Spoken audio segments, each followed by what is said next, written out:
Good afternoon, everybody, and welcome to Summit. We're excited for today. We've got three fantastic speakers, George, Jeremy, and John, coming up here in a few minutes. But let's start with our favorite lender, Inspiro. We love Inspiro. We're grateful for all they do. I'd like to turn a little time over them to talk to you about an exciting new program that they've developed for Everest. Christopher? How's everybody doing? I'm good, just so you know. Okay, I can't see myself. I don't know, my video isn't coming up for some reason, so you'll have to excuse me. You can't see my face, but I'm going to share my screen with you anyway. Happy National Pizza Day. Does everybody know it's National Pizza Day today? It is. And hopefully you're all going to buy a pie, a pizza pie here soon, and do it with your local favorite pizza place. With COVID, we all need to be doing our share to support our local community. So hopefully you are going to buy some pizza pie and enjoy National Pizza Day. Also want to do a little happy Valentine's Day to everybody. That's this weekend. Hopefully you share that with your special someone, your loved one. Whether you have one or not, everyone needs a Valentine. So reach out to a neighbor, a friend, a child, whoever, and make it a special day for them. Thanks, Sam, for turning some time over to us. Hopefully you can see now my screen that I'm sharing. Can you, Sam? I can see it. Awesome. Well, we wanted to talk a little bit about something that's been going on here in the market that we can help you with. Inspiro is always committed to providing some help. We want to provide some advantages, some opportunities for all of you as agents, as part of the Inspiro family. We wanted to let you know we've got some fantastic loan officers both in Utah and in California. Here's their names. Get familiar with them. They love what they do. They are committed and passionate about their business and about helping you shine, to excel, to be able to look like rock stars with your clients.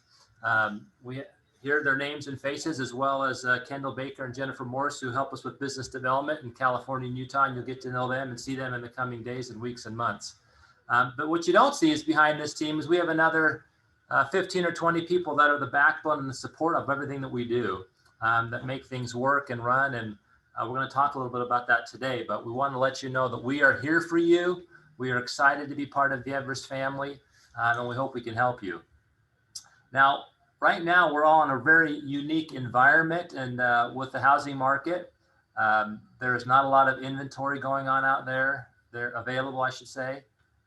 Record lows for inventory, huge demand. Interest rates are at an all-time low. It's kind of a perfect storm if you're a seller. So those of you that have lots of listings, kudos to you and keep it up.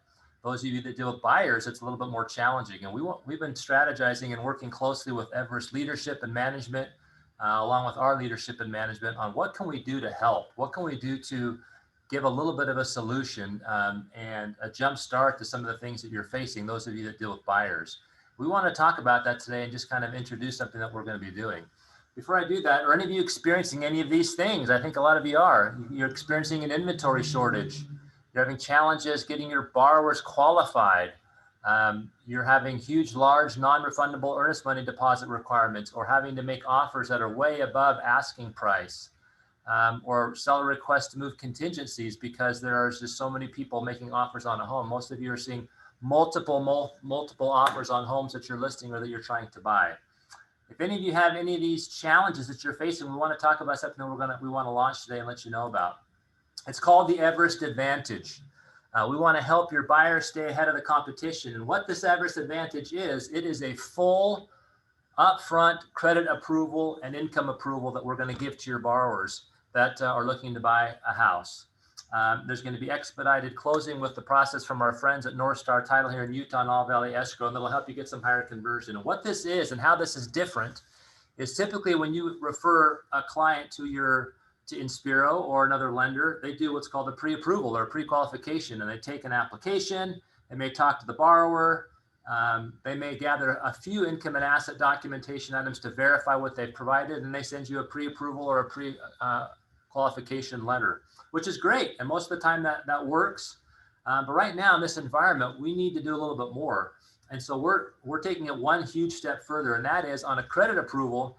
We're actually going to do those same things that I just mentioned, but we're also going to do the next thing, and that is we're going to fully process and underwrite the file. Even though we don't have a property attached to it, we're going to underwrite that file and have an underwriter look at it, review it, and issue a credit and income approval, which is far different than just a standard pre-approval or pre-qualification. We're going to give you that credit approval. What that does is at that point in time, really all we need at that point to close this loan is the collateral. We just need your purchase contract. We'll get the title and escrow and the appraisal, and we can close, which should significantly reduce the time from credit or from a REPC being signed to closing and funding versus previously. It could cut it as much as half the time and get things done much, much quicker for you and allow you to be a little bit more aggressive on your offers, a little bit more aggressive and have better advantage with those people that you're dealing with. You can reach out to the loan officers. Any loan officer in California and Utah can help with this process. It's going to be something that we're going to be doing in tandem with North Star and All Valley to help get things done expedited and closed even quicker to help you capture more business and get more deals in this challenging, ever challenging competitive market that's out there. And again, help you get higher conversion rates on all the offers that you're making. So you're going to hear more about this Everest Advantage, and as it evolves and as we're able to help everything that you're doing, look for an email that's going to come in the coming days with more information on some of those requirements. If you have any questions, if you're a buyer's agent and have a buyer, reach out to one of our Inspiro team members.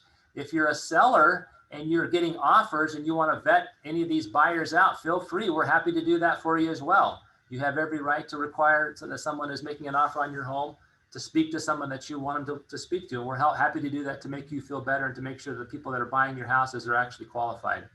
In either event, just know that Inspiro is here for you. We love our relationship and affiliation with Everest. We're passionate about it. We're excited about this Everest Advantage initiative and hope that you'll take advantage of it because we think it's going to help you get more capture rate and drive more business to you to be more successful in this ever competitive landscape. So with that, Sam, I'll turn it back to you. I wish everyone a fabulous rest of your summit. Excellent. Thank you, Christopher. We really appreciate what you guys are doing, how you're trying to think ahead of things and get products and programs available to help agents with their buyers. Really appreciate that.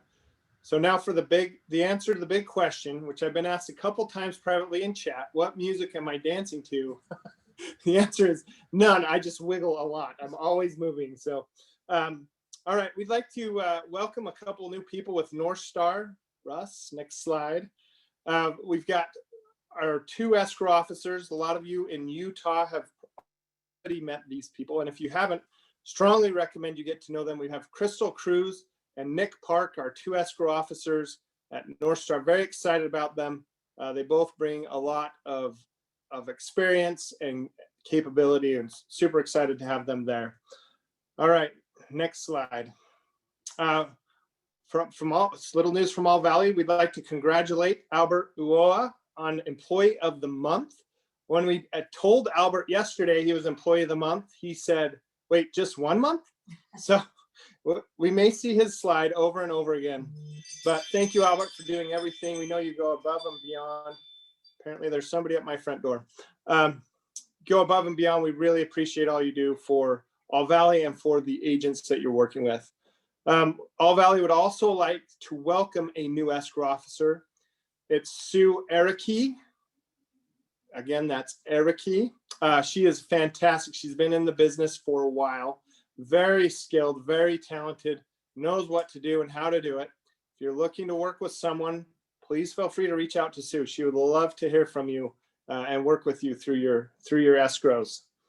All right, and then in closing all of this stuff, we'd like to thank all of our one team partners, Inspiro, Seller's Choice, NH California, All Valley Escrow, and North Star Title. You know, they do so much for us at Everest. They work hard to help us, to help our clients. And, you know, we, again, strongly recommend, if you're not using them, go out and talk to somebody there. Lots of personalities, somebody you'll love to work with. So thank you to our one team partners. Okay, we've got a few save the dates. Of course, the next virtual summit is the awards summit for 2020 awards. Very excited about this. It's always one of the highlight summits of the year. It's Tuesday, March 9th, 1 Pacific, 2 Mountain. It will be via Zoom. Please join us and celebrate as you and your colleagues receive the awards from 2020. Next slide. We've got another Elevate coming up. If you've participated in this, you know the value. It's an amazing event. These are fantastic learning experiences. It's a virtual event, February 16th, 2021, from 10 to 12:30 Mountain, 9 to 11:30 Pacific. You can call to register. The number's right there on the screen. You can call and say hi to Dylan. He's actually standing by, anxiously awaiting your calls. Or you can log on to register as well. Go to the website. All right, next slide. Everest Sales System also has prospecting school coming up, February 22nd through 23rd. It's only $395. These are fantastic events, hyper focused. We have people coming.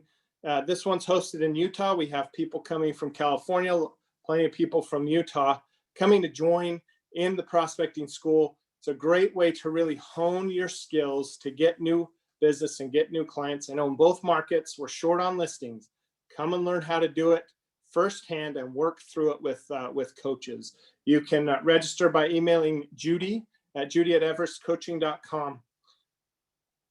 Be there and grow your business for 2021. All right.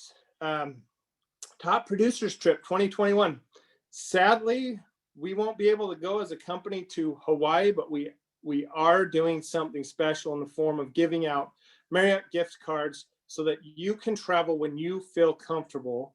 And these will be going out in April, and they'll be going to any 2020 award winners who are Emerald or above. So we're very excited to be able to do something that is more COVID friendly and more friendly to how you feel about the pandemic and when you're comfortable to travel. So watch for that in April. Those will be coming out. Next slide. All right, speaking of awards, we've got the awards ads for 2021. Again, all awards winners will see their name and or pictures in the following magazines. We've got in California, we'll be advertising in 805 Living, the March edition. The edition you see right there is February. So don't run out and buy it unless you just want to read about wellness, but watch for the March edition. And in Utah, we'll be advertising in the Salt Lake Board magazine in February. So make sure you pick up a copy, show it to your friends and family, clients, however you want to use that. It's a fantastic opportunity for exposure and excitement and related to your performance in 2020. Okay, well, that's it for my part. We're going to turn it over to John. We're going to hear from John first, then we're going to hear from Jeremy, and George will wrap it up. John, I'm turning it over to you. Awesome. Thank you, Sam. Thank you very much. I appreciate it. So, gang, I've got 15 minutes to share with you, I think, a very powerful message, but I've got to move very quickly. So let's just get to it. If you saw the promotions for the summit on what I was going to talk about, Danette talked about me talking about how to get more listings in the market that we're in. And I'm going to take you there, but it's I think probably in a roundabout way, a way that you're probably not anticipating. I want to start, first of all, if you're a football fan, I want to congratulate fans of Tom Brady, because that was an amazing performance. If you found yourself on the losing end or supporting an also ran team, better luck next time. But I have to tell you, I'm not a huge football fan. I used to be, but not anymore. But I have to tell you, I am so interested in watching people like a Tom Brady and what they accomplish. I want to just share some statistics with you. Most of you who are football fans probably already know this. Those of you who don't, definitely everyone pay attention. Tom Brady is 43 years old. And if you take a look at the contact sport that he plays in, that is amazing. Because I don't know how many of you are 40 plus and how you feel in the morning when you get out of bed. You know, you can relate to this idea that it's tough just to get up and go to an office job, let alone to show up every day and be in a position where 250, 300-pound men or greater are looking to mow you down. And this is Tom Brady doing this year after year. He's 43 years old. He is the oldest player to ever have won a Super Bowl. He's got 7 Super Bowl rings. No one else has ever done that. The next closest is 5. And I had to look it up to see who it was. It's Charles Haley. And this may be, me demonstrating my ignorance. I don't know who Charles Haley is. You football purists would say, how do you not know that? But I don't know that.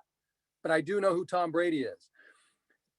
He has won an MVP in the Super Bowl 5 times. No one else has ever done that. And he is the first player to leave a team to go to another team and win a Super Bowl in his very first year with that new team. And I could go on and on in terms of the statistics, in terms of the records that he set in the Super Bowl on Sunday. But I want to pause there for a second. And I want to give you the definition of what I believe is a very important word, a word that I know that Tom Brady is really clear on and guides him on a daily basis, that allows him to live the life that he lives, not just on the gridiron, but off the gridiron. I want to just read to you the definition of purpose. And man, if you're taking notes, I want you to write this down. This is really important in terms of the conversation we're going to have. This is the definition. The reason something is done or created or for which something exists. So I'm going to repeat that. The reason for something to be done or created, or the reason for which something exists. And the part that I want to focus on for just a second is that last part.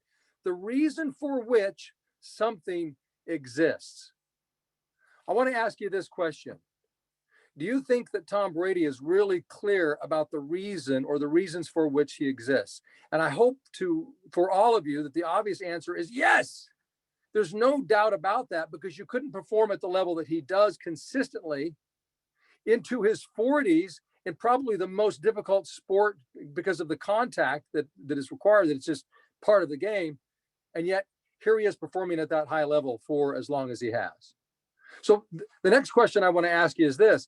Do you think that Tom Brady has fears? I mean, here's this champion, 7-time Super Bowl winner, 5-time MVP player. Does he have fears?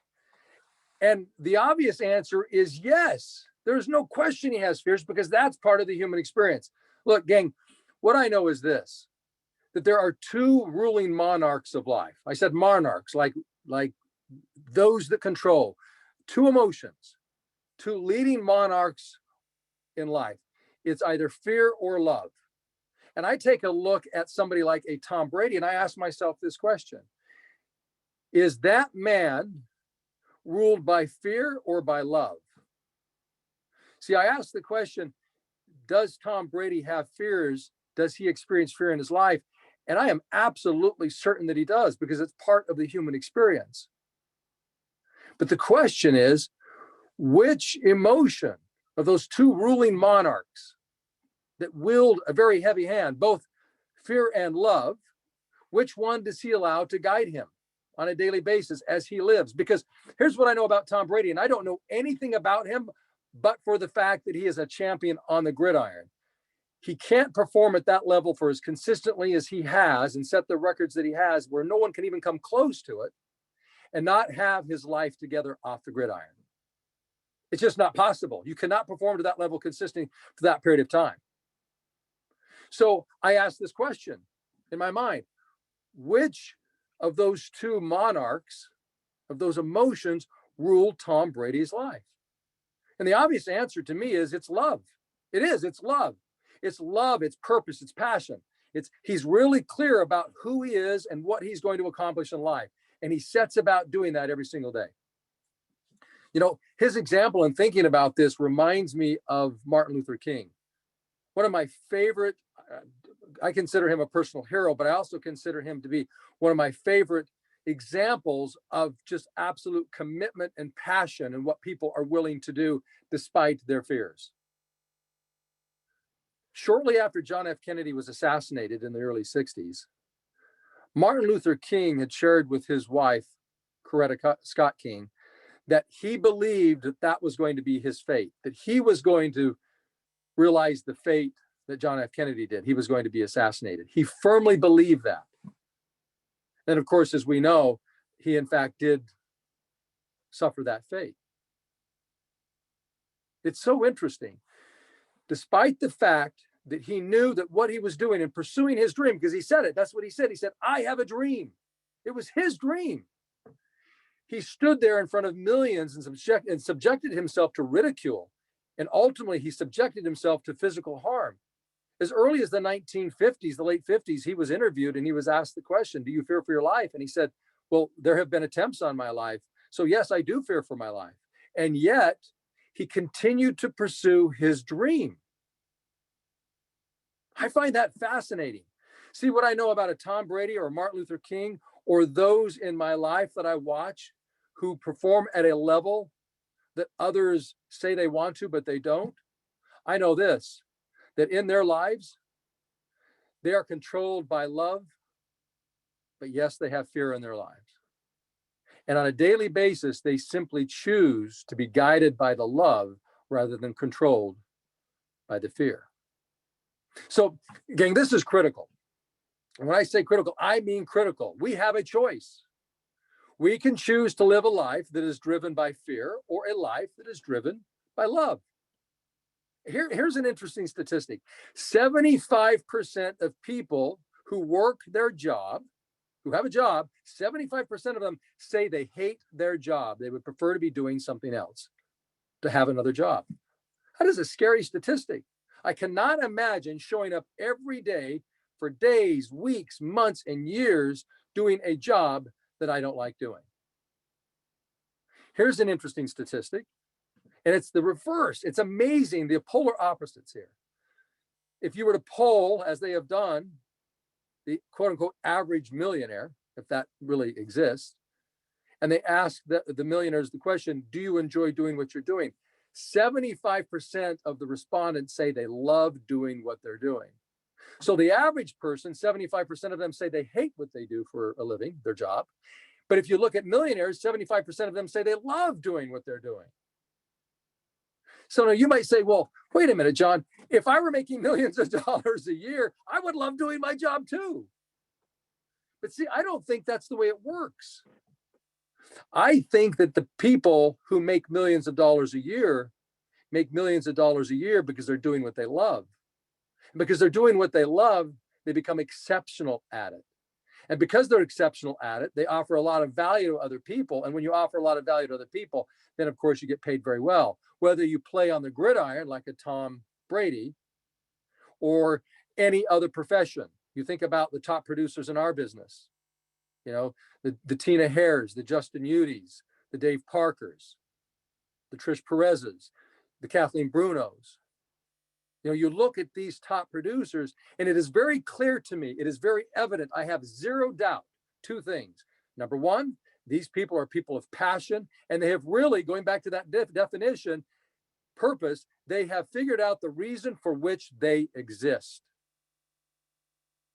And then number two, they simply have fear, but they don't let it control them. What they recognize is that fear will always be there, but rather than letting fear control, they control fear.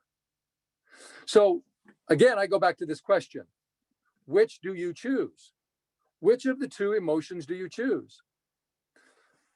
I want you to think about the way you conducted yourself so far this year, or the way you conducted yourself last year, because we know how crazy things have been since February, March of last year, the pandemic, you know, the political climate, the economy, all of those things, like they converged, this perfect storm.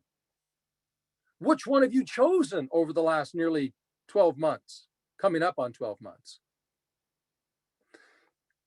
Here's the real money question. I want you to pay attention to this. In fact, I want you to write it down. Here is the money question. You want to take more listings? You want to be more successful in real estate? How do I stop living through fear? That's the real question. How do I stop living through fear? I know it's there, but how do I stop letting it control me, living through it? I have 5 things that I want to share with you that I believe practically that if you will do, that you can perform at a very high level the way a Tom Brady does, or the way top producers in our business do. These are the 5 things. This is a very practical process that I want to give to you. You want to take more listings in the pandemic? given the challenges that we have, low inventory, the economy the way it's been, this is what you need to do above all else, because the biggest challenge that any of us will face in real estate, whether it's in this market or the market 10 years ago or 5 years ago or 10 years from now, will be what's going on right up here, period, end of story. And we have to have the ability to master it.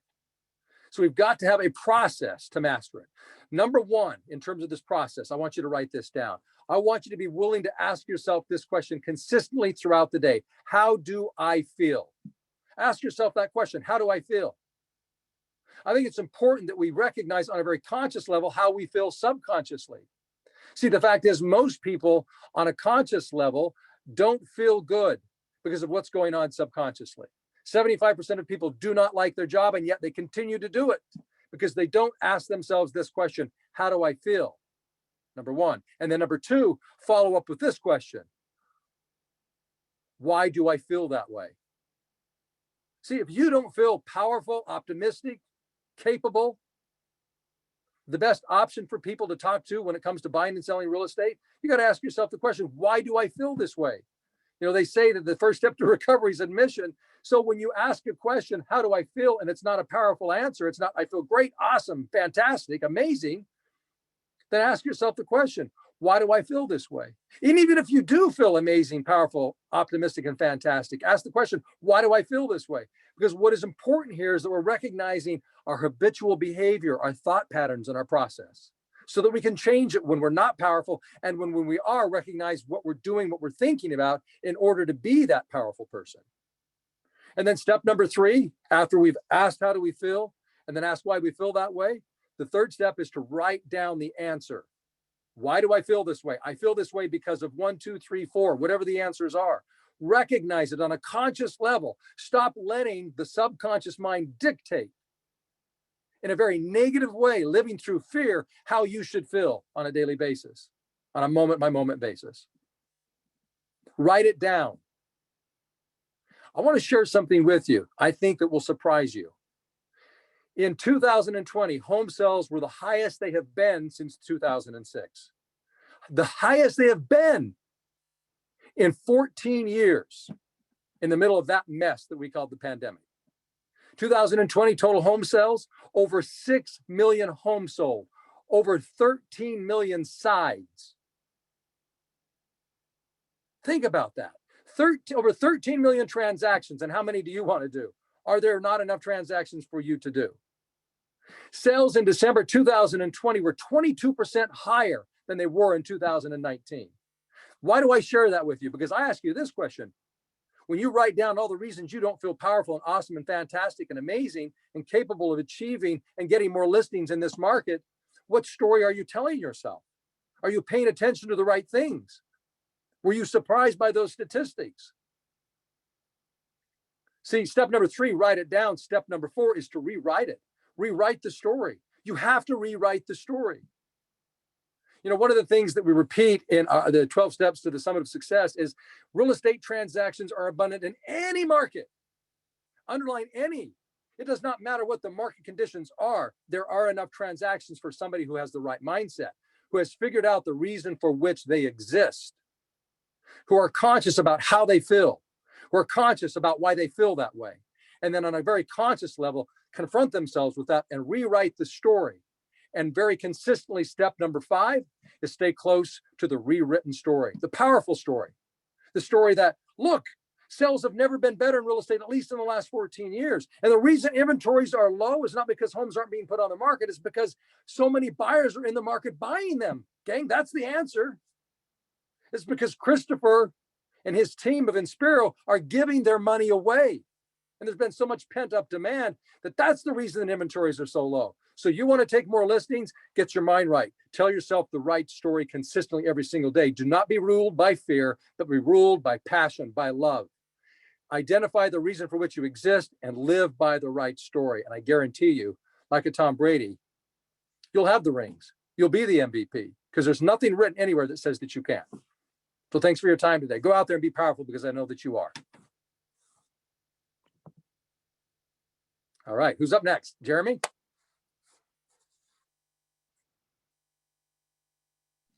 Jeremy is up next. You are. Okay, trying to make sure I get a good angle here. It's great to be with you guys. We give Mr. Ciet a little bit of a bad time every once in a while about how long he speaks for. So I want to give him great props today because he was right on time. He said 15 minutes and he was 15 minutes. So John, well done. And hey, you left us wanting more. That was amazing. I loved it. All right, guys, I'm so excited to be with you today and lots to talk about. It was so fast. In fact, I've still got my paper in my hand. But guys, I'm pumped for it. I've got three questions here, or excuse me, we have three options right now as we're facing the current circumstances in our real estate career at all times. Three options. Number one, continue doing exactly what you're doing now. Option number two, you have the option to allow the market to dictate your activities, the success you have. Or number three, you can change your sales behaviors. About 5 years ago in 2015, I had a friend give me a call and he said he wanted to buy a home in Provo, Utah. At this time, I was working full-time on the leadership team and selling a little bit of real estate on the side.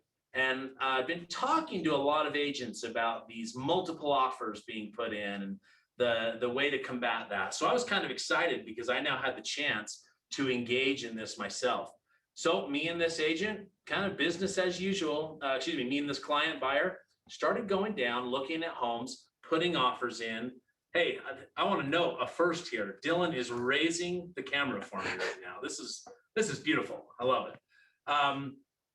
Me and this buyer are looking at homes, starting to put offers in, and about 3 or 4 into it, we were losing. And that was a tough thing to deal with. And I realized at that moment, I was trying to do things the way I'd always done them. And I had to change my sales behaviors. I couldn't allow the market to dictate what was going on. And so I went through the real estate purchase contract and I looked at every little item and thought, where can I give my clients an upper edge? Some of you have been a part of a training with me where I go through the contract and talk about how to win in multiple offers. And here's what's great. The first time I sat down and created a solution and got creative with my approach, we got under contract with the next house. And here's what's crazy. It was more competitive of a home, and he stood less of a chance of getting it than the other previous homes we'd missed out on. And I'm absolutely certain that it was because I took time to get creative, understand and do a better job at what my job was, that we were able to win in that. So I bring that up and I raise those 3 points to you right now because 5 years ago, I thought there was low inventory. I thought it was tough to get multiple offers in. And I look at what we're experiencing right now, and I know you're feeling it. Agents, I'm walking the halls every single day, and I'm talking to agents every single day. I'm making phone calls and listening to phone calls. I'm listening to the stories of 40 offers and all the different elements and variables about whether it's getting accepted, not accepted, et cetera. I'm listening, I'm hearing what you're saying. And I have to tell you, those 3 questions are still applicable, these 3 options, 3 choices. Number 1, are you going to continue doing what you're doing now? Number 2, will you allow this market to dictate your success? Or number 3, will you commit to changing your sales behaviors, to changing your approach, your strategy on how you're doing things? I am so confident that if you'll do that, you'll see some great things happen. And the reason why I'm confident of that, agent, is because I lived through this. We faced a really tough market back in 2008, 2009. And some of you at that time, you were already through 3 or 4 bad markets. Look, I was just cutting my teeth as a brand new agent at that time. But I was able to have some level of success that at least caused people to ask us and ask me and my partner at the time, Dave Parker, ask the question, why is this working for you guys? And I can tell you right now, it was all because of what we were believing and doing here and believing and feeling here. That's what helped execute and do things better. That's what allowed our office to be a place where people said, wow, there's energy. It feels like things are happening here. And I remember title reps coming in and saying, geez, it just feels like everyone's dead except here. And that was a really exciting compliment to what we were doing. But what were we doing? We were constantly adjusting. We were making ourselves, what's that great book out there? Versatile selling, right? We were allowing ourselves to be versatile in our approach, and it was making a big difference. And so today, agents, as we look at that, I read a quote recently from Napoleon Hill. I won't say it exact, but the concept behind what he was saying was this: the pathway or roads to poverty and the pathway and the road to riches lead in two very opposite directions. They're opposites. The pathway to get there, the mindset, the decisions, the choices, the actions, they're in total polar opposites. And today, what I want to talk for just a moment about is Napoleon Hill's great book, Think and Grow Rich. Now, some of you have heard me talk about this, and I'm going to continue talking about it until I can't talk anymore because it's so important. In Napoleon Hill's book, he discusses the 6 basic fears. Some of you, I'm certain, have read this, and you've seen the information about the 6 basic fears: the fear of poverty, criticism, the fear of ill health, loss of love of someone, the fear of death. These are the things that they talk about with that. And what I want to focus on right now is the fear of poverty. I know when I say poverty, your thoughts go to a cardboard box on the side of the street, someone begging for food, perhaps, and money, because that's what we're thinking of when we're thinking of poverty. But look, I want to at least propose to you that the fear of poverty can be something that many of us may be feeling more than we realize. The fear of perhaps, maybe it's not that you're going to become homeless, but are you not going to be able to provide the way that you've been able to the last few years? Is it going to become harder to get transactions under contract? Will it be harder to take listings? Will it take more work and a more qualified buyer to get a deal under contract? The answer is yes. And the fear of that, given that it affects your dollars and your income and your money, I believe it could be argued is the fear of poverty. And just like a cold has symptoms, like the NyQuil commercial, coughing, aching, stuffy head, fever, so you can rest your head medicine, right? Those are the symptoms of a cold. Well, the fear of poverty also has symptoms. And Napoleon Hill teaches us what those symptoms are. So if you have a pen and a paper, I'm going to invite you to write down the symptoms of the fear of poverty. Here you go. Are you ready? Number 1, indifference. The number 1 symptom of the fear of poverty. So just like if you're feeling a stuffy nose or a cough, scratchy throat, you might go, I might have a cold. Well, guess what? If you're starting to feel a little indifference in your real estate career right now, what might that look like? I don't care if I have buyers really, because are they even going to be able to buy anyway right now? You're a little indifferent to getting more clients right now, perhaps. Look, you might be experiencing the symptoms of the fear of poverty. Number 2, doubt, right? Are you doubtful about the current market conditions? Do you have doubt on your ability, like, why are we going to put an offer in anyway? We're going to get beat by 30 other offers and there's going to be a cash deal along the way. Are you doubting that ability? Oh, why call the FSBO? They're just going to list and get it under contract anyway. What doubts are you experiencing? Worry. Let's talk about worry. Oh my gosh, can I actually have somebody looking to sell a home right now when there's nothing for them to buy? How can I do that? I'm worried I'm going to put them in a horrible position. Next, over caution, like over cautious, right? How are you advising and consulting your people right now? Are you being aggressive with the market? What is your advice when should I sell now or are you being too cautious, right? It's going to be interesting. I can't wait to share with you the opposites of these. Procrastination. Procrastination is next. One of the symptoms of the fear of poverty, procrastinating, right? Why do today what you can put off until tomorrow? Do you have actions right now that you should be engaged in? Do you have action items and follow-up that you should be doing, but you're simply procrastinating it because of the indifference, doubt, worry, and overcaution that you have that doesn't need to be done today because it's not going to make a difference for my client? How about when a client says, hey, I need you to get this offer in for me? I bet there was a time when you were you were going to get that offer in immediately, right? You weren't going to let anything delay you. Well, what about right now? Are you sort of going, we probably have a few days because it says on the MLS there's 3 days until they're reviewing offers, right? Boy, I wonder if that's the right approach. Is it?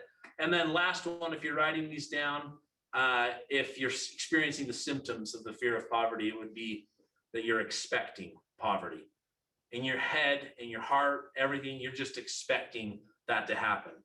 And right now, again, not talking about homelessness here, but you're expecting it to be harder to create transactions, that perhaps you're going to miss out on as many transactions as you've had in the past. Perhaps it's going to be more difficult and you're going to lose more money, et cetera, whatever the worry is that you might be having. Here's what's great, guys. I just gave you, let's see, the 1, 2, 3, 4, 5, 6 symptoms of the fear of poverty. And what I've done is I've looked up and researched to look at, well, what are all of the antonyms or the opposites of these, the fear of poverty? If Napoleon Hill's right, and the road toward poverty is the exact opposite direction of the road toward riches, and that's mindset, actions, etc., that leads me to believe that if I can go ahead and replace the indecision, doubt, and worry, and overcaution, and those tough things with the actual opposite of them, perhaps I can see some different success in my business. And here we go. So if you have your pen and paper, you should have items 1 through 6 down, showing the 6 items. And then we're going to go to the other side and we're going to say, okay, what are the 6 items that are the opposite, the antonym? Are you ready? So indifference is number 1. The opposite of being indifferent, and you can look these up. There's plenty of other words and stuff. I just picked kind of my favorite ones. Indecision, the opposite. How about involvement? Being involved, being engaged, care, and concern. Rather than being indifferent about whether or not someone's putting offers in, whether you're getting new clientele, et cetera, what if you were to actually care a great deal? What if you were to have a great concern about that? What if you were to create more involvement in your daily activities and in your world of real estate? Could that make a difference? Could that take you the opposite direction rather than the pathway to poverty, and instead the pathway to riches? Number 2, doubt. The opposite of doubt is belief. Do you believe in this industry? And this is one of the most important things in the world. Do you believe that you create value as a real estate agent? If we were in a great big room right now, which I wish we were, I would ask the question, have any of you been involved in a real estate transaction where, had you not been involved, the deal probably wouldn't have come together? I love asking that question because every time I do, I see hands shooting up to the sky because everyone believes they made a difference. Well, I'm here today to remind you, if you've forgotten, that you do make a difference as a real estate agent, that there is massive value in your involvement, in your care and concern, in your professionalism, in your experience that you get to bring to a transaction, in your ability to expose a property and create higher dollar values and more competition. You have that value. So why doubt it? Look, you've got to have the belief or the confidence, another great word there, the confidence, or last word, faith. Now, as I understand it, faith is believing in things that are hoped for, but not seen. So, can you have in your mind's eye this idea of what value you bring and that there is hope out there for what you can achieve and accomplish and your value, and go out and make it happen and see that come to fruition? I know you can. Next, worry. All right, worry. Well, this is a massive one. And it's not just the worry of you, I would argue. What about the worry of your clients? Think about the worries that people are having. You've got to be, and this is the word, calmness. Be the voice of calm. The other words that I like, trust. Do you trust this process? Do you trust that it's possible for someone to sell a home and find a house to buy? Well, you've experienced this. We all know it can happen. Last year it happened, what, 6,000 times across the in the state of Utah. I think we were over 5,000 transactions. Look, we know that it can happen. And some of you might even in your heads, right? Well, Jeremy, it's a different market right now. And it's true. I know it is. How do you figure out how to make it work? Ask yourself that question. How do I trust this process and watch it happen? Last thing with worry is cheer. Can you be happy, smile? See, I just said cheer and it made me smile. Bring some positivity, some energy, some smiles, and some enthusiasm to the process. Next, overcaution. Look, overcaution, the opposite can actually be a really bad thing. It can be not being cautious and doing things that are unsafe or all that good stuff. 2 words that stuck out to me. Number one, opposite of overcaution is bold. I'll use that one. Be bold. Be bold in the way you're approaching buyers. Be bold in the way you're approaching sellers. Be bold in the way that you're telling them how to get a transaction complete. And then the other one is instead of being overcautious, be extroverted, right? Put yourself out there. Get yourself out of your comfort zone. Talk to more people. Communicate with people more often. Reach out to your SOI. If you've been looking for an excuse to contact your SOI with some information, look, if you believe the statement, my SOI expects me to be their real estate expert, my goodness, you've never had a time like the present to make that happen. Let's keep rolling. All right. Next one, procrastination. The key words that you're looking for there. Hasten. Okay. Hurry, right? Rather than delay, hurry, hurry, hurry, hasten. Focus. All right. What are you focusing on? And then complete. I like that. It's just the idea of finishing, right? You're finishing the job. You're getting it done. You're executing. Final word. You're expecting poverty. Well, the opposite of that is exactly what Napoleon Hill states, which is instead of that, you're going to demand riches. And agents, I'm certain that right now in closing, if you were to take your current circumstances and replace the indecision, worry, doubt, fears, procrastination in your life and change them and throw into your life and the best you can, the innovative, care, concern, involvement, belief, faith, calmness, cheer, bold, extroverted, complete, demanding riches, you're going to see great things happen. And in some ways, it's like flipping on a light switch and just moving forward with some of these positive things. In other ways, it's a process. But I love the old proverb that states that a journey of 1,000 miles starts with just one step. So I challenge you today to take one more step toward the road, toward riches and away from the road to poverty. And I'm certain you're going to see great things happen. And you can totally switch the direction that your year and your focus and your mind is heading right now, if you need it. Agents, it is always great to be with you. So thankful to work alongside you and all the great things you're doing. And I hope that you have a phenomenal day today. Thank you. Woo! How about that? Took, how long did it take? 39 minutes? I just took 20 minutes.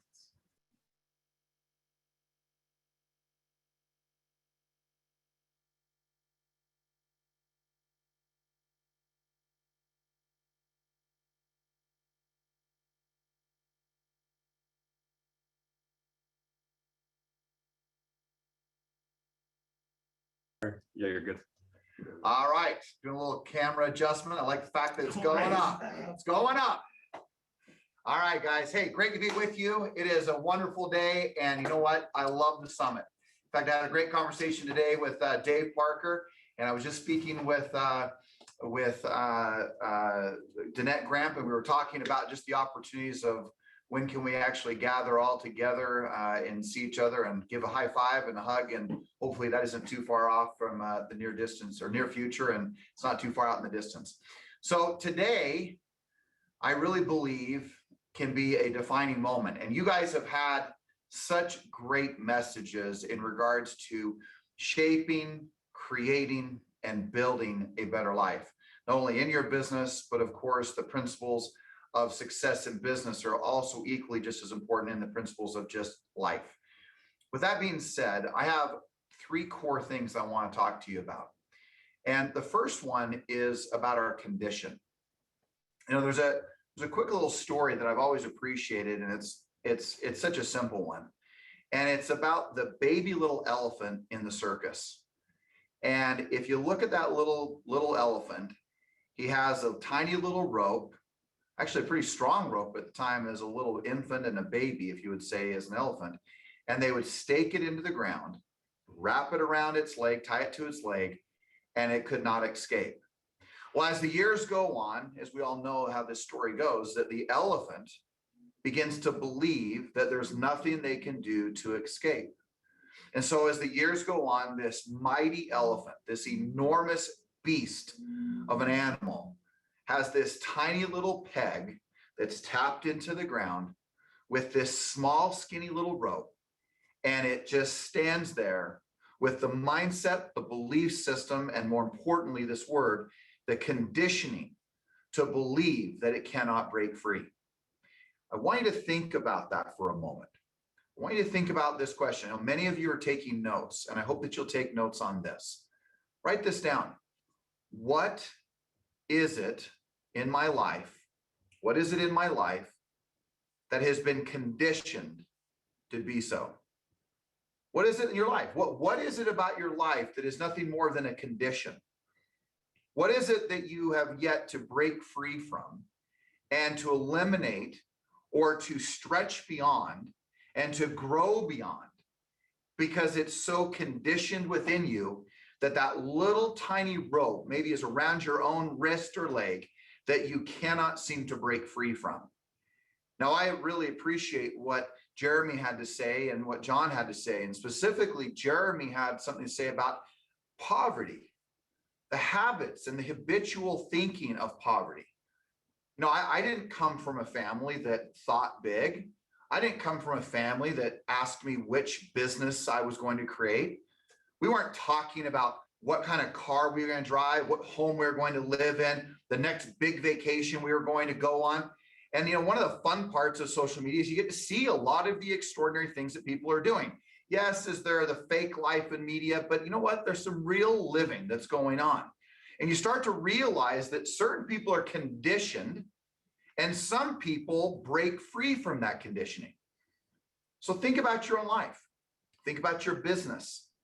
Think about the level of income that you're at today. Is it the same as last year or the year before? Is there something you've done to break free? Is there a condition of your mind and your actions that's preventing you from getting to the next level? Preventing you from getting to the next level, whether you're in lending, whether you're in escrow, whether you're a great real estate agent, whether you're a great team leader. What's the condition that you brought on into your life, that you've taught yourself, that maybe others have taught you, that you began to believe what is possible for you, that maybe you could go so far beyond? But whether it's been the conditioning of friends and family, your culture, your environment, your religion, the well-intentioned people in your life, just think about something for a moment in regards to this. Are these the things, the way in which you're living your life today? Is this the way you truly want it to be? Because everything, look, when you were born with a blank slate. I don't know if you've done much study on this, but here's an interesting fact.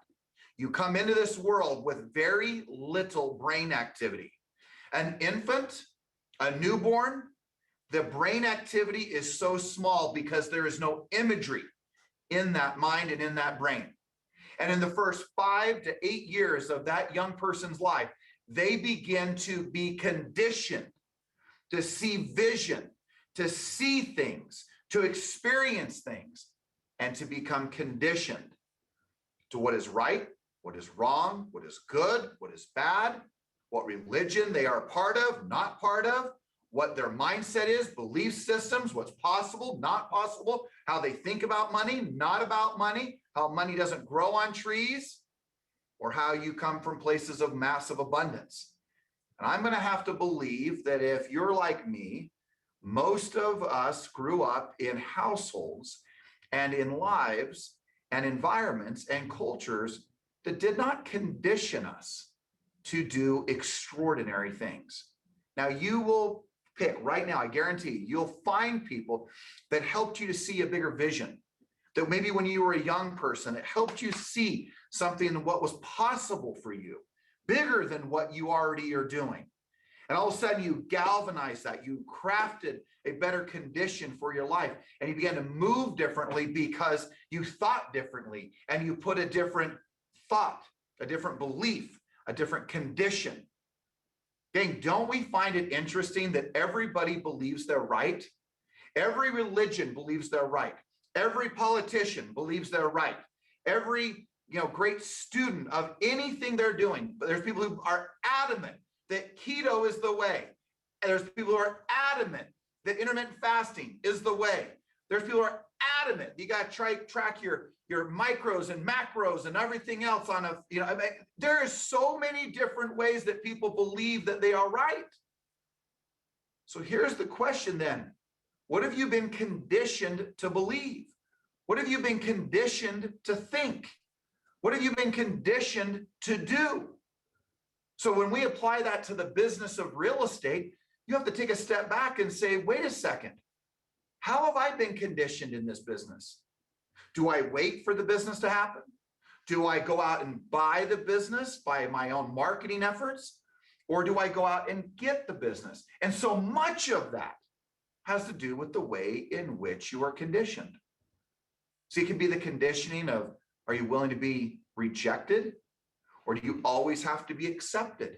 Well, man, if you're someone who has to always be accepted, this is going to be a tough business. This business is about being rejected. So how willing are you to be rejected? How willing are you to get out of your comfort zone because you've been conditioned to be in another one? How willing are you to step outside of what seems so normal and go something beyond that? Well, that comes down again to breaking free of the chains or the ropes that tie you down and the way in which we are being conditioned. And so look, I love it that Jeremy brought it up, and that is, look, the principle of think and grow rich. And Napoleon Hill in his book, in the very beginning of it, speaks to this word. He speaks to this idea that you will either get this principle in the very beginning of the book, the middle of the book, the end of the book, but at some point in this book, you're going to get what this book is all about. And in the end of the book, if you haven't gotten it, this is the principle. Think. That's the bottom line. Think and grow rich. And I'll tell you, you know this, you're going to grow rich in every area of your life. If you're willing to ask the tough questions, if you're willing to challenge your conditioning, if you're willing to take a step back and ask yourself, is the direction that I'm going the direction that I want my life to go? Not because someone else told me, not because someone else made me, not because that's how I was raised, not because someone else said it has to be this way, but because you thought about it. You thought about how you've been conditioned. You thought about how you're moving your life. You thought about how you're approaching the business. You thought about how you're going to prospect today, how you're going to learn scripts and dialogues, how you're going to go approach the business day, because you thought about it. And then you begin to change the culture, the environment, and the way in which you've been conditioned. And the reason you change is because you see and you find better paths to wealth and to riches and to success in this business of real estate. I deeply and firmly believe that this is the greatest gathering of real estate professionals the world has ever seen, period. Whether you're in Utah or whether you're in California, it is the greatest gathering. And the reason I believe that is because instead of just accepting the status quo, instead of just accepting what everyone else is doing, this is a group of people that have chosen to think, to galvanize their lives together like a family, because they understand the fact that as they think and as they grow, they become rich in every single area of their life. That's the beauty of thinking. That's the beauty of taking a step back and asking yourself, wait a second, how have I been conditioned? All right, second point. grab my notes here. Second point, write this down. It's a question. How familiar are you with your dreams? I want you to think about that for a moment. And I want to tell you a very, again, quick story. Nearly 20 years ago, I would drive down a road by the name of Spring Lane. Some of you know where Spring Lane is. It's in the middle of Holiday, right by the Cottonwood Club, if you're familiar with that. And I would drive down this street. So as a young boy, I was raised, and we moved there when I was about 11, and we lived on a street by the name of a street called Southmore Drive. And on Southmore Drive was all of these 3-bedroom, 1 to 1.5 bath homes, essentially slab on grade. Almost none of them had basements. And my mother, who raised me, moved there shortly after her divorce, and we moved there. Well, Spring Lane was the dividing point of where the poor kids, if you would say, the not so affluent, the ones that didn't have much, lived.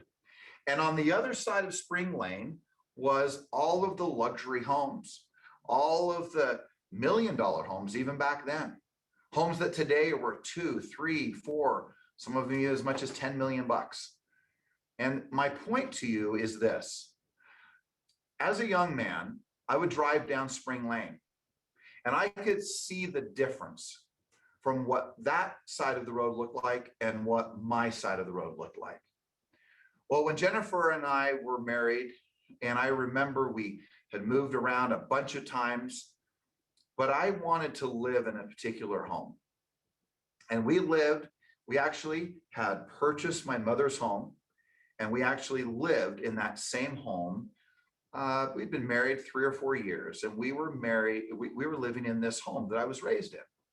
My mother had moved out. She had had some health issues. She had muscular dystrophy, and she needed to be moved in and living with my grandmother. So we bought the home. We lived in the home. But almost every single day, I would drive down Spring Lane, and I would drive down to what's called Saddleback Drive. And I would drive down Saddleback Drive, and as a young kid, this used to be a horse pasture. And when I was in my early 20s, all of these homes were built in the early 1990s. And they were being built, and they were these 2-story homes, and they were beautiful homes.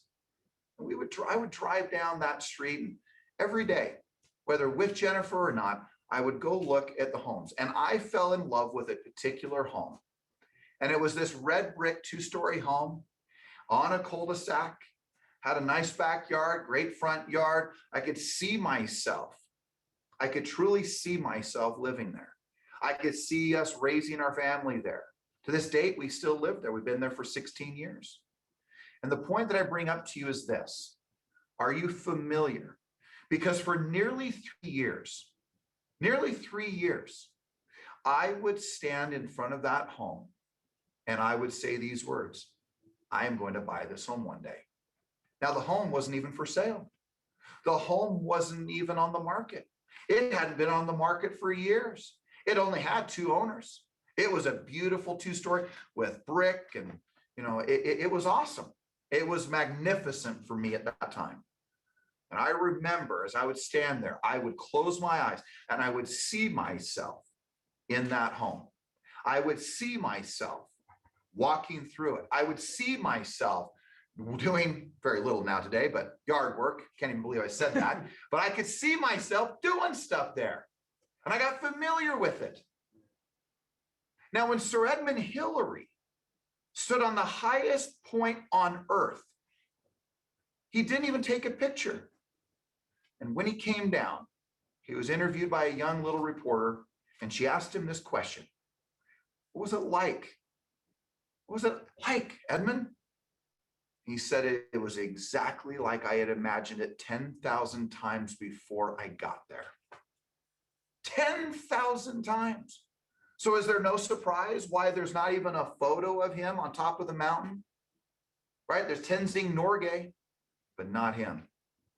Sometimes we get so reactionary as to what we want out of our life. Someone says, do you want to do this? First response, oh, I can't afford that. Maybe a better answer might be, how can I afford that? Maybe it's, I don't know, but let me see if I can find a way. Those are such better answers when we want to get familiar with our dreams. So my encouragement for you is to get familiar. Really ask yourself, how familiar are you? Are you familiar with wealth? Are you familiar with having money? Let me just give you simple examples. You might think this is a little crazy, but I often will have thousands of dollars in my hand. I recently had $10,000 cash in my hands. I brought it home and I wanted my kids, Isaac, Ethan, and Bella, I wanted them to handle and feel that money. And you say, well, gosh, that's a little crazy. No, not for me. And these were the words said, get familiar with having lots of money in your hands. And I asked every one of them, have you ever had that much money in your hand? No. Get familiar with it. Familiar with it. Are you familiar with your dreams? Are you familiar with what it looks like? Have you seen, experienced what it looks like to do a high level of production? Have you seen what it looks like and what it feels like to have the best car? Even if today you can't buy the car you want, have you gone to test drive it? Do you have a picture of it? Right? If you want money in the bank, right? Have you done simple things like, for years I've had checks written on my mirror that hang and are taped to the mirror in my bathroom that say this much money. And it would say for hard work, for discipline, for doing my job. And I'd write checks for millions of dollars because I wanted to get familiar. Years in this business, I have taken my journal out and I'd open it up and I would look at my journal and I would write things like this, $1 million. And I would sit back and I would just kind of close my eyes and go, how do I feel about earning $1 million a year? And I would write it down. And then when I first wrote it down, it would feel really uncomfortable. Then I would start writing the other bigger numbers, 5 million, 10 million. And I could feel the anxiety as I would raise the number. I'd write down 100 million. And I'd sit back and I would read it, feel it, get familiar with it. I want it that when you earn whatever number you pick, whatever amount of homes you plan to sell, no matter how many loans you plan to do, there is not a single surprise to you. You're not sitting going, oh, wow, I never thought it would happen. What I want you to be thinking is, of course it was going to happen, because I was so familiar with it that when it happened, it felt so right, so perfect, so good that it was there. I have the worst decorating. Come see, I always talk about this. Come see my office. Come see my bathroom at my home. It has pictures of places I want to go, things I want to do, places I want to, adventures I want to have, homes I want to buy, cars I want to drive, because I want to be familiar with my dreams. I want to feel them, experience them, because I know that as they come forth, they will become a reality. It doesn't become such a foreign idea, such a foreign concept, something so bizarre, something so strange. You know, I look at the success of so many of you great agents, where you'll have that 1 month, like last month, guys, there was like 10 agents in the company last month that made over $100,000 last month. The question I want to ask every one of them, there's names that are up there that are not really familiar with that type of revenue every month. Is it shocking to them? Is it scary to them? Does it feel totally normal to them? Is it something they expect from themselves? Because they're so familiar with it, it does not feel strange at all. That's the key. Now imagine your life where you are moving through it, where your expectations are so high, your familiarity with your dreams, your goals, and your most sacred desires exist. What would it look like? How much more beautiful would it be? How much better would life be if there was not the surprise of, frankly, achieving your most sacred and most important goals and dreams? That would be a different space for many of you. And those who have earned a ton of money already in the last basically 40 days of the year, get familiar with it. Make it a routine. Make it a normal thing. Don't be so shocked. It's not just luck. It's not just something that happened to happen. It's something you expected. It's something you're familiar with. It's something you want to see happen over and over and over again. That's the beauty when we get familiar. That's the beauty when we break the chains, the rope of conditioning.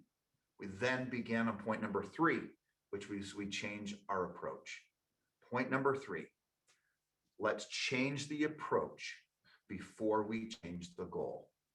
Now, that's not a new concept, but I just want you to try something on here for a minute. When you think about this, if you challenged your conditioning, and if you challenged your familiarity with your dreams and your goals, and you got really connected, and then all of a sudden you said, I'm not changing my goals. My goals are great. Man, I'm thinking big. I'm going big. I'm going to do extraordinary things. Then what would the approach be?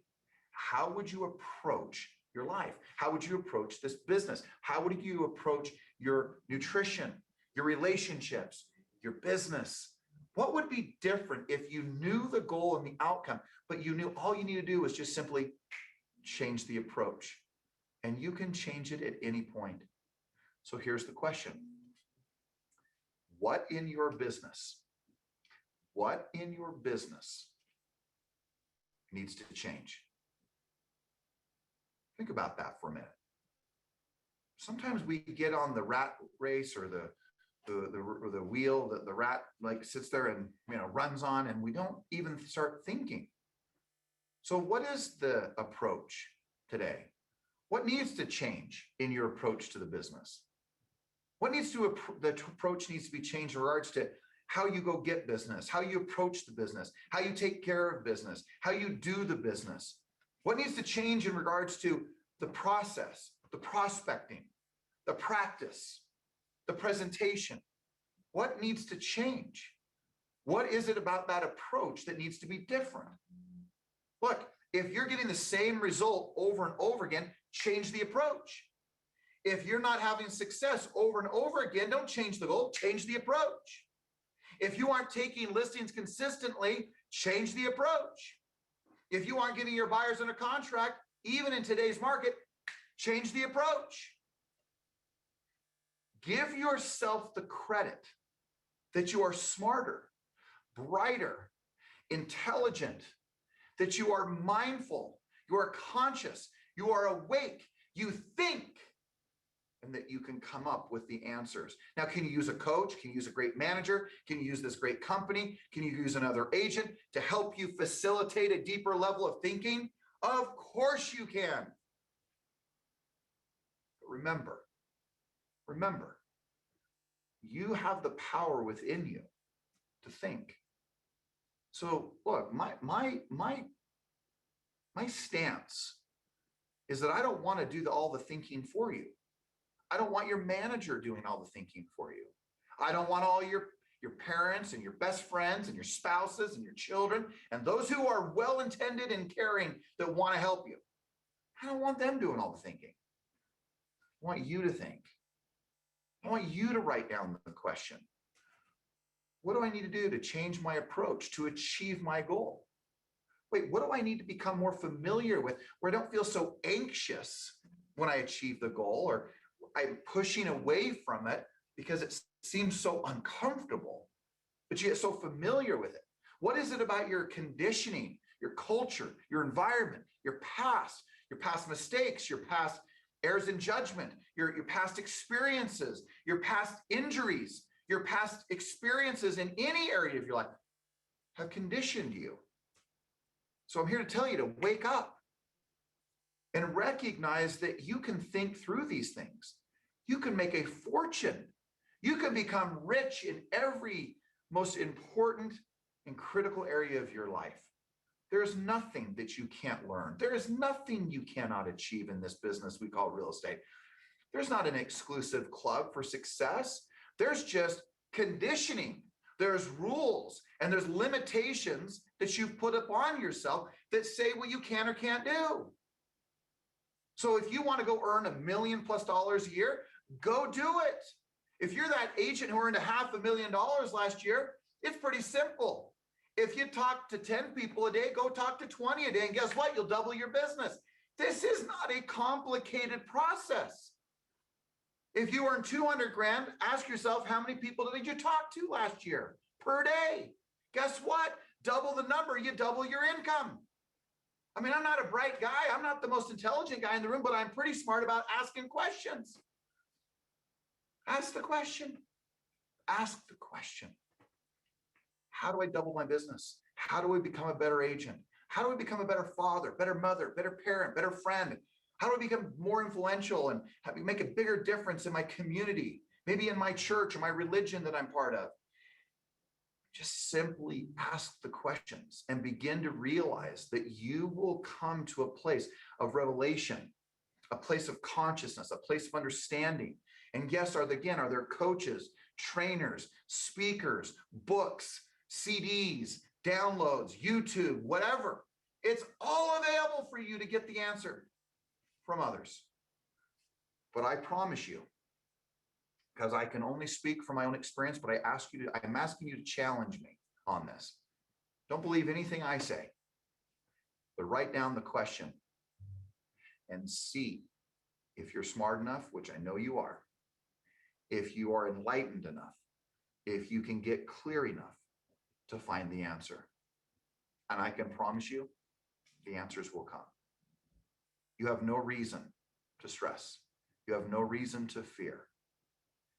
I was asked a little bit ago, and we're just about out of time here. I was asked a little bit ago, what have you learned? And you guys all know this. I always love to ask this question. You know, Jennifer, about 2 weeks ago, my wife turned 50. First thing in the morning, I said, hey, I have a question for you. And of course, she finished it. She said, what have I learned in the last 50 years? I said, exactly. What have you learned? Well, I'll tell you this. She came back and asked me, what have I learned? And this is what I said. I've realized that you can force things to happen. You can make things happen. You can pile drive things into happening. You can yell, scream, and demand of yourself to make things happen, to make the calls, learn the script, knock the doors, do it all. You can make it happen. But what I can promise you that if you, with a grateful heart, with peace in your heart, with a belief that it is possible, and that if you will move confidently, peacefully, directly down your path, everything, and I mean everything that you desire, that you want to have in your life. You want to talk about miracles? You want to talk about healings? You want to talk about any possible thing that you would look back and go, wow, how did that happen? I promise you it will start with a commitment on your side to simply take a step back and trust, breathe, be grateful, and act. Ask the questions. Change some of your approaches. Get clear on what has been a condition versus what you really believe. And get so familiar with your dreams. Gosh, write down the number every day of the amount of money you want to earn this year. Get so familiar with it that when it unfolds and it happens for you because you pay the price, you make the calls, you do what needs to be done, that you will be like, yep, totally familiar with it. Totally okay earning that much money. We all have temperature gauges. And when the heat gets too high, we do things to try to push it down. I do, you do. We all do. And if you're saying you don't, then why do you earn what you earn? Because it's a condition, because it's what you're built for. And you've been built to a certain amount. Now the question is, can you break free? Can you rip that stake out of the ground, cut off that rope, and say, you know what? Sky is the limit. I'm going to run with freedom. I'm going to run in the light, and I'm going to stay in a beautiful state, and I'm going to allow it to unfold because I'm going to trust that the answers will come. The influence will happen. The people will be there. The process will work. The calls will be made. I will know what to say when I need to say it. I will know how to say it when I know when it's a difficult moment, because you'll bring it all together. That's where greatness is born. It's born in the idea that you move with confidence and certainty and commitment and belief, that when you pick up a phone, when you knock on a door, and when you go out an appointment, buyer or seller, that you know it's going to happen. So don't allow yourself, do yourself the favor. Don't allow yourself to live in the conditions of your past, the injuries of your past, what others think you should do for your future. I'm just asking you personally to break free, to do, to live, to be who you're ultimately supposed to be, to awaken your soul, to awaken your mind, to awaken your actions, and move in a direction that allows you to move past silly little conversations about market inventory. Come on. When you become so certain of the direction you're going, people will follow. Whether that's you talking to another agent, because they will feel your energy, your presence, your certainty, your leadership, and they will accept your offer over the other. It is not always about the price, and there may be moments when it has to be, but there are so many other angles to success that are so much more deep and meaningful that you can take advantage of. When it comes to listings, if you're constantly being asked how much to sell the home, what will you discount? It's an issue of your presence. It's an issue of the value you bring when you show up. So often I have said that very rarely have I been asked what my commissions are. And you may say, oh, it's different, George. It's not different. I've sold real estate for 28 years. I've been in great markets, horrible markets, markets that are rocking it up and there's almost no inventory, or markets that are crashing and burning to the ground. But in each scenario, they were looking for one common thread. One, a leader. And that is why this is the greatest gathering, because it's about leading at a whole different level. It's not about commission cutting and living in fear and hoping that the market does something different. That is not who we are, nor how we will operate. We'll operate from a place of certainty, conviction, confidence, belief, because that's what leaders do who are great. And that is you. So our time is up. Have an extraordinary month. Let's have a great year. And remember, there are people who start and there are people who finish, but there are very few people who are great starters and great finishers. So start strong, get on it right now. And you endure and you stay your course. Do not look left, do not look right, and you stay your course and you finish strong. Let this be a year where you look back and you say to yourself, what a great story I have. What a great story I will be able to share. Yep, all the heartache, all the frustration, all the disappointment, all the frustration, all the moments that didn't seem to make sense. You step back and go, it's going to be a great story because I will persevere, I will make it, and I will achieve my goals because I am familiar with them and I know where I'm going, and I will lead myself and I will lead others to get there. That is who you are. That is who I believe you are. But more importantly, I hope that you believe it, because that's the reality. That's who you are. You are a leader. All right, guys, thank you so much. Appreciate all of you being on the call, being on the Zoom and the summit. And remember, you are greater than you may even imagine. You are a great group, an amazing group of individuals, and I'm so grateful to be part of your life. Talk to you soon.